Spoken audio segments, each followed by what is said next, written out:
Eu sou Leila de Paula e esse é mais um capítulo do livro Transição Planetária de Manuel Filomeno de Miranda, psicografado por Divaldo Pereira Franco. Capítulo 12. A vida responde conforme programada. As atividades prosseguiam árduas, tendo-se em vista o número de vítimas que foram arrebatadas pela grandiosa tragédia. Lamentavelmente, sem qualquer preparação para o enfrentamento da realidade espiritual, debatiam-se nas amarras fortes do corpo em putrefação, tentando reanimá-lo, a fim de recomeçarem o banquete dantesco das ilusões.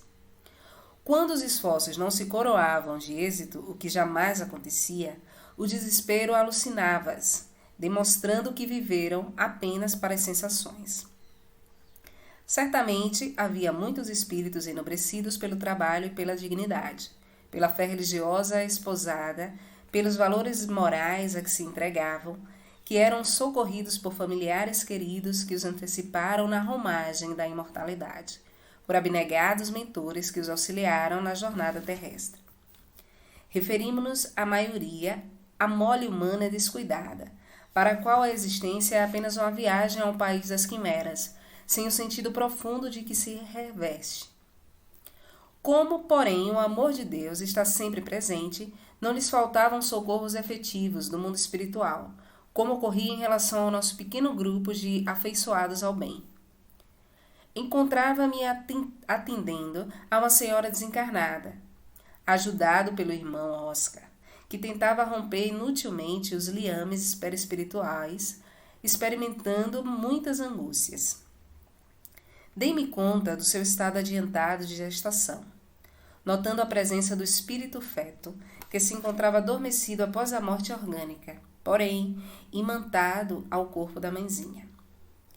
Sem saber como proceder, recorri à ajuda do benfeitor, que solícito acercou-se-nos, sugerindo que primeiro tentássemos adormecer a genitora, a fim de ser providenciado o parto. Concentrando-nos, ambos aplicamos energias calmantes na senhora aflita, que lentamente acerenou-se, adormecendo. O Dr. Charles pediu a Ana que atendesse ao filhinho, enquanto ele aplicava recursos especiais na área do chakra coronário do pequenininho, diminuindo a energia densa, que se foi alterando, mudando de tonalidade e de formato, até diluir-se como um fio de esgarça, sendo separadas totalmente as fibras de energia que os uniam. Nesse comenos, observamos que a gestante movimentou-se, embora adormecida, e expeliu uma espessa massa informe, como se fora ao parto. Logo nos demos conta de que se tratava da condensação mental de ambos, filho e genitora, acumulada no útero, em cujo claustro desenvolvia-se a gestação. A partir desse momento, o seu sono tornou-se reparador tranquilo. Na etapa final do processo, o espírito, que não lograra a bênção da reencarnação, experimentou um grande choque, enquanto vimos o corpo da desencarnada absorver os fluidos densos que o retinham, sendo atraídos pelo seu cadáver. Notei curiosamente que, de imediato, o processo de decomposição tornou-se mais rápido, apesar de já o haver iniciado. As bactérias encarregadas da destruição dos tecidos pareceram vitalizadas e aumentaram infinitamente, com velocidade que não tivera a ocasião de perceber anteriormente. Dr. Charles explicou-nos que a flora e a fauna microbiana que se encarregam de estruturar e desorganizar a aparelhagem física são mantidas por uma lei natural. Porém, é o fluido universal que lhes dá vitalidade ou que se encarrega de aniquilá-las, quando já não se fazem necessárias. No caso em tela, as impressões físicas transmitidas pelo espírito, de alguma forma, preservaram determinadas áreas orgânicas menos sensíveis à decomposição, retardando-lhes o processo degenerativo. O recém-liberado foi conduzido por Ana a uma das áreas especiais, de onde seria conduzido para o despertamento fora daquele campo. Inabitaram a comunidade infantil própria ao seu futuro desenvolvimento. A mãezinha adormecida, logo depois, foi recambiada para o lugar de onde seria também transferida com aqueles que podíamos considerar como melhorados e que, ao despertarem campo de refazimento, padeceriam menos angústias. Ela esperara o filhinho com essa ternura infinita de que deseja a maternidade dignificada. O esposo, conforme elucidou o Dr. Charles, após alguma reflexão, houvera também desencarnado, não ali, mas numa das ilhas do país, onde se encontrava em atividade comercial. Certamente, em razão da lei das afinidades, logo despertar-se, teria meios de reencontrar os seres queridos, utilizando-se dos recursos de orientação e esclarecimento que foram instalados em nossa esfera de ação. Encontrava-se edificado com as lições que acabara de registrar, e porque necessitasse de alguns esclarecimentos, solicitei ao nobre amigo que me auxiliasse no entendimento da dolorosa ocorrência. A desencarnação da gestante e do seu filhinho, naquelas circunstâncias, considerando-se que se encontrava quase no momento de renascer no corpo físico. Sem fazer-se rogado, o nobre amigo reflexionou por um pouco e narrou-nos a mim e ao irmão Oscar. A nossa irmã viveu, em sua penúltima reencarnação, em uma das milhares de ilhas da Indonésia, exatamente aquela em que há pouco desencarnou seu esposo, naquela ocasião também seu consorte. Entregavam-se então a práticas mágicas e supersticiosas muito comuns em toda parte, especialmente em muitas das ilhas de cultura ainda primitiva, porque distantes da civilização, vivendo costumes tribais. Tido como possuidores de dons espirituais em muitas das suas atividades, ela e os espíritos infelizes com os quais se homiziava exigiam sacrifício de crianças, por serem inocentes e cujas vidas dariam alegria, saúde e felicidade àqueles que se permitissem utilizá-las. Assassinaram desta moda algumas crianças indefesas, cujos pais, ignorantes e perversos, permitiam a sua imolação, vitimados pelos costumes bárbaros. Ao desencarnarem, foram surpreendidos por algumas de suas vítimas, que os arrastaram a punições severas, encarceramentos terríveis, submissões humilhantes. Sempre estarão em sintonia os devedores e os seus insensíveis cobradores. Como, porém, sempre estando presente a justiça, o amor apresentou-se-lhes em forma de misericórdia e os recambiou à atual reencarnação, na qual foram constrangidos a encará-la de maneira dolorosa, superlativamente triste. Terminado o resgate que se impuseram por necessidade iluminativa, recomeçaram noutra oportunidade o processo de crescimento para Deus, edificando um lar no qual estarão presentes numa família numerosa alguns dos desafetos, hoje desditosos e sedentos de vingança.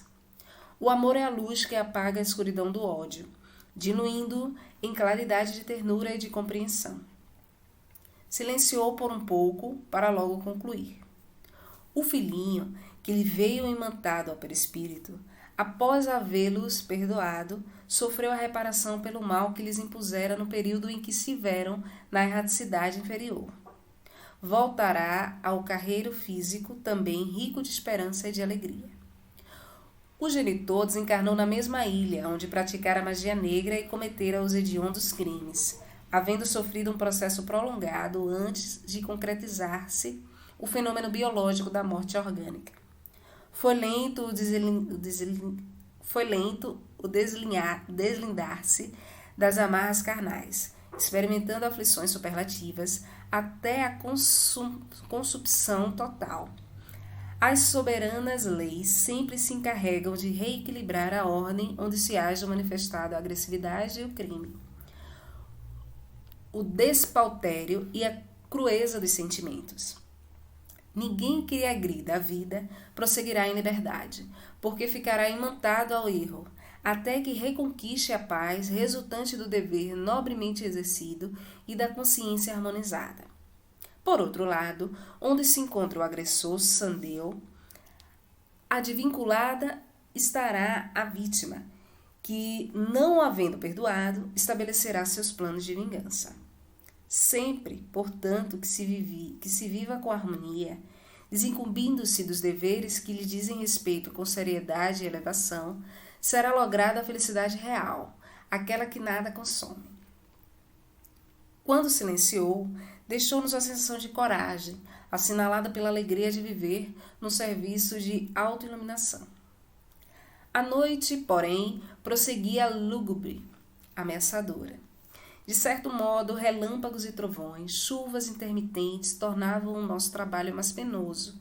Não se tratava de fenômenos terrestres, mas de tormentas espirituais defluentes das vibrações grosseiras e dos campos magnéticos sobrecarregados de energias deletérias.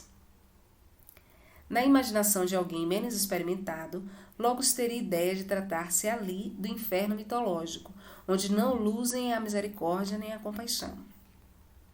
A diferença é que o amor de Deus ali se encontrava em atividade, diminuindo as tenazes constritoras do sofrimento que colhera rapidamente aquelas dezenas de milhares de existências em plena exuberância fisiológica e demorada ilusão física.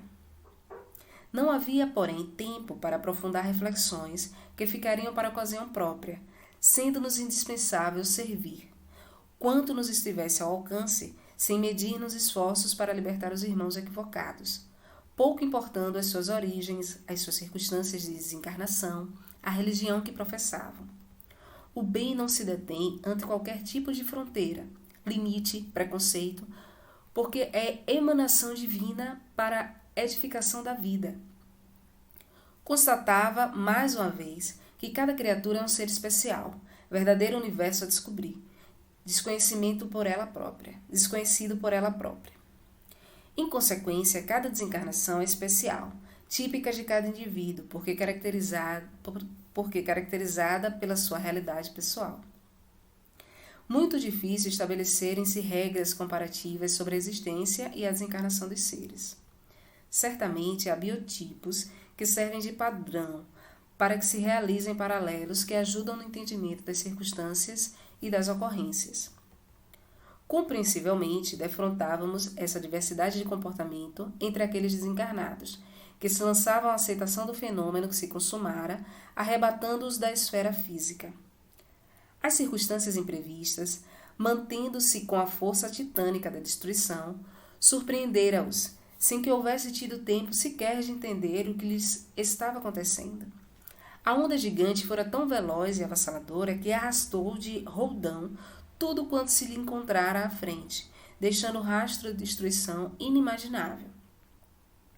Transferidos coletivamente para o mundo espiritual, sem perceberem os demais que foram recambiados juntos, cada qual permanecia prisioneiro das suas sombras e encantamentos, sem estrutura emocional para conceber o que lhes acabara de acontecer, deixando-os enlouquecidos.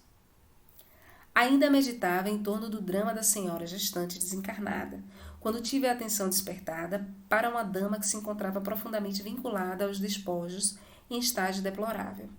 Gritava muito, inspirando nossa compaixão e sarcasmo nas chumas de perversos obsessores, que o martirizavam com motejos vulgares, enquanto ela intentava romper os vínculos para ir procurar o filhinho, cujo paradeiro desconhecia. Estava mais ou menos informada sobre a morte que a arrebatara, não compreendendo as forças que a mantinham presa ao corpo quase totalmente.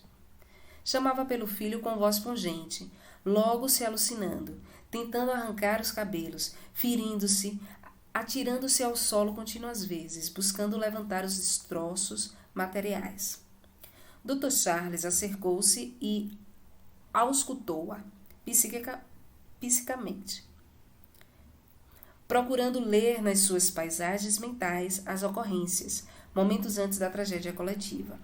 Falou-nos que se encontrava distante da praia, na residência humilde, quando a mesma desabou sob a força incoercível da onda poderosa que diminuíra de volume. Desencarnara imediatamente sobre os destroços que a esmagaram.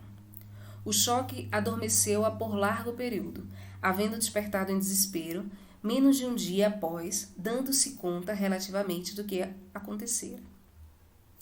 A sua angústia maior, elucidou-nos, era o fato de ignorar o que sucedera com o filhinho, razão que fora da sua existência. No período de viuvez, que a surpreendera meses antes. Com a bondade paterna e sabedoria aurida na sua nobre existência, ele procurou detê-la por um pouco, mediante projeção de raios luminosos que a envolveram, limitando-lhe os movimentos, e após dizer algumas palavras à sua enfermeira dedicada, pôs-se a conversar com a desesperada. O seu forte pensamento era captado pela enferma de maneira clara, através de imagens decodificadas pelo espírito sofredor, conseguindo acalmá-la a pouco e pouco.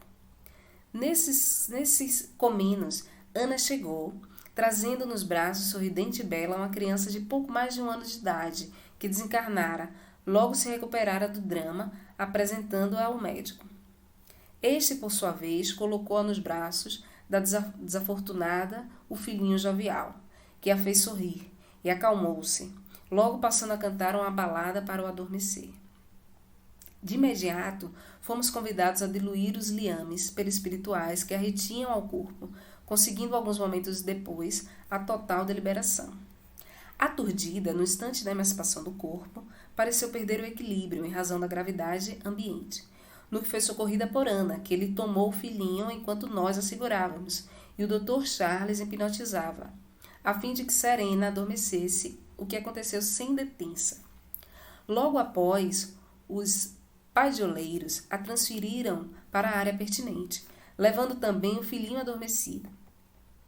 Os milagres que o amor opera são contínuos e ricos de beleza, vencendo mesmo o denominado abismo da morte.